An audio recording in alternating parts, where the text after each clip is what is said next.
Seinast þegar ég hitti þig þá varst í öðruvísi jakka, þá varst að stjórna einhverju allt öðru verki, netubrjótnum ef ég man rétt. Í hverju ertu nú? Ég í Pollaböggskala, sérðu það ekki?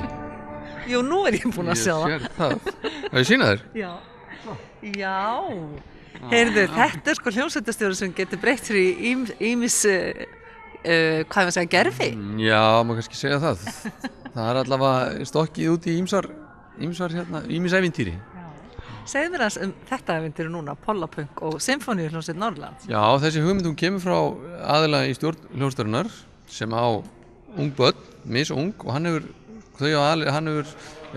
ekki alist upp við það, en hann hefur, sko, í þeirra uppeldi hefur tónlist Pollapunks verið mjög afgerandi. Þær dætur hans hlusta á þetta alveg í drep og hugmyndi kom frá honum að búið til tónleika í kringum þessa músík sem að krakkarnir eru að hlusta á í leikskólanum. Þetta ekki tónlist okkar kynslóðar, en þetta tónlist þeirra meðan í það minnst að meðan þau eru ung.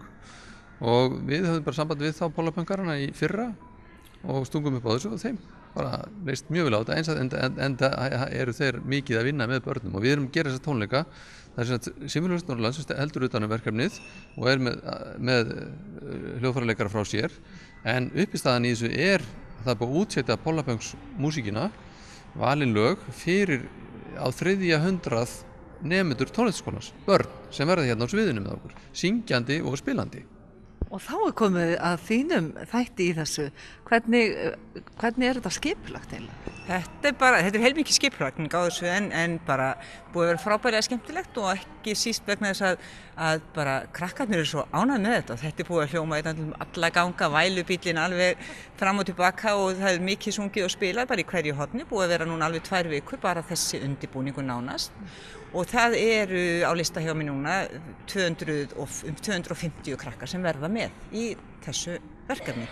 Og það eru gítarsveit og það eru strengjasveitir og blásarar og bara fullt af krökkum sem eru að syngja og harmonikur.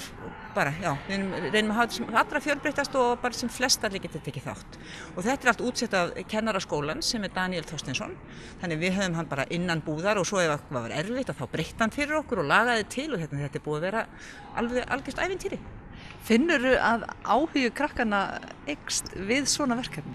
Já, sko, það sem gerðist við þetta finnst mér, því ég er nú líka að kenna svolítið, að sko, það komu kannski erfiði staðir og þá bara segja það, ég get alveg gert það og svo fara að gera einhverja hluti og læra nýja hluti í þessu akkurat, af því þetta er svo skemmtilegt og þau eru með upptökur af þessu heima og þetta er sko marga hvetur og margir foreldrar segja bara, það er bara búið að æfa sig á hverjum degi, alveg meira og minna og önnur sagði við mig í morgun sem hitti, það var sko sungið í sturtunni.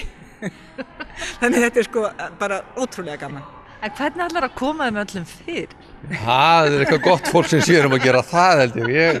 Ég ætla að vera fremst á sviðinu. Þú veist hvað þinn staður er? Já, einhver staðar innan hann hina sem er í svona göllum.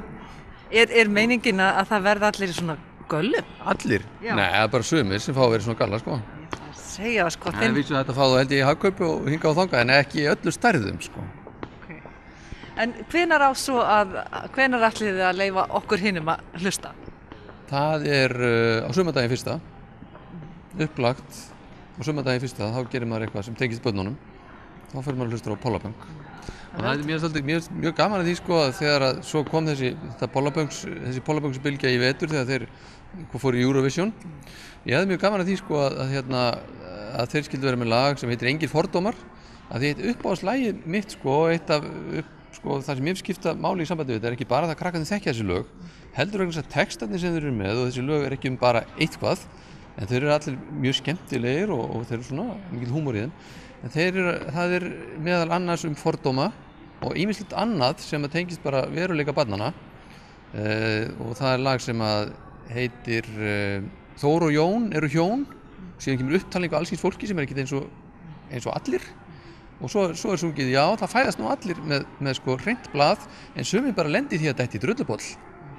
Og við viljum enga fordóma. Og ég hlakka mest til þess þegar að verða hérna 250 börn á sviðinu og stór hluti þeirra syngur og hrópar, við viljum enga fordóma. Það finnst mér fullkomin réttlæting fyrir því að halda þessa tónleika, þó ekki væri annað.